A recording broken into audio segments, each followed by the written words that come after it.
What's good, everybody? Welcome back to the channel. If it is the first time you're touching down on this channel, welcome to Small Feet Big Heat. We talk sneakers, we talk streetwear, and everything in between. Today we are getting into an unboxing, review, and on foot all in one. I'm gonna give you my first reaction to the Ambush Nike Dunk High. Now this is a sneaker that I wanted really bad. I let go of the Michigan Dunks for these. I was even thinking about getting them early, so let's go ahead, crack open this box and see what's going on.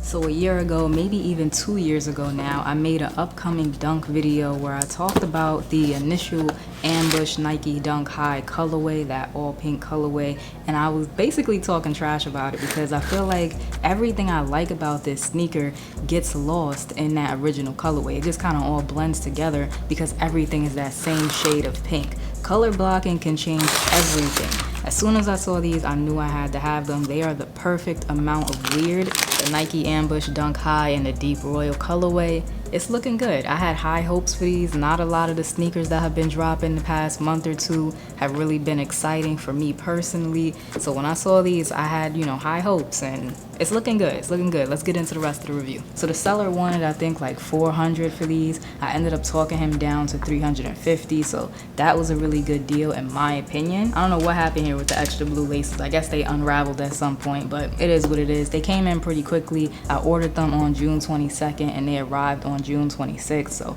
I'll give credit where credit is due. This is much better than my last experience with eBay. If you haven't seen that video, I'll link it right up here if you want to go check it out. The more and more I look at these, the more it looks like its own silhouette. Like, I know there's a dunk in here somewhere, but the details that Yoon and Nike changed really do just change the overall look and feel of the sneaker. I said this before, but I'll say it again. These look like it came straight from the pages of a comic book, and I mean that in the best way possible. If Miles Morales didn't switch teams to Adidas, he could easily rock the Chicago colorway in the next Into the Spider-Verse movie because they look that futuristic. It's a lot going on, so let's start from the bottom. We have the deep royal outsole, sail colored midsole, deep royal blue and white leather on the upper. They switched a few details on the sneaker, like the spoiler on the back heel tab that says Ambush, so you got the Ambush branding back there. Of course, the oversized Nike swoosh, which still reminds me a little bit of Jeremy Scott. It kind of gives like a Wings vibe, which if you know, that was his kind of aesthetic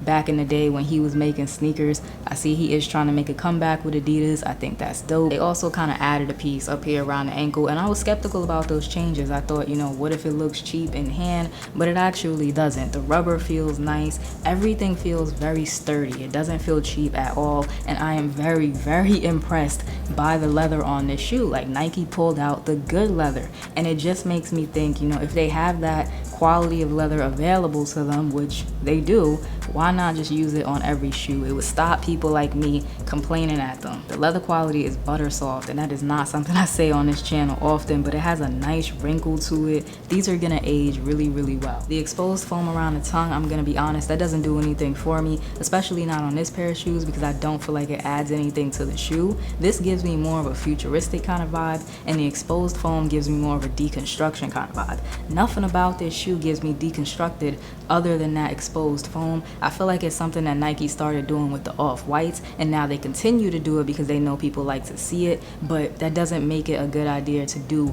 on just random shoes. Nike and Ambush branded on the tongue tag, and there's also Nike and Ambush branding on the insole. I'm ready to see what these look like in action, so I'm gonna throw them on foot, and then I'll be back to talk about sizing and my final thoughts. So I tried them on, and they fit the same as all of my other Dunk Highs. They might look a little bit longer because of all of the stuff that they added back here, but it's just looks. They fit the same as a size 6 and any other Dunk High that I have. They do give you 3 extra sets of laces. My favorite right now is the white, but that might change after I do the full on foot. I don't know. I've also seen people do 2 laces at once, so kind of like a double lace thing with the black and the white or the black and the blue. I also think that looks pretty cool, but definitely Yoon Ambush deserves her flowers, not just for these right here, but she's been in the game a long time. I talked a lot of shit about that pink pair, but everything is not for everyone. I really hope that they do decide to go ahead and drop that Chicago colorway, the red and black joint, because I think those are fire, and I would love another pair of these. If y'all enjoyed today's video, remember to like, comment, subscribe, show us small YouTubers some love, and I'll check y'all out in the next one.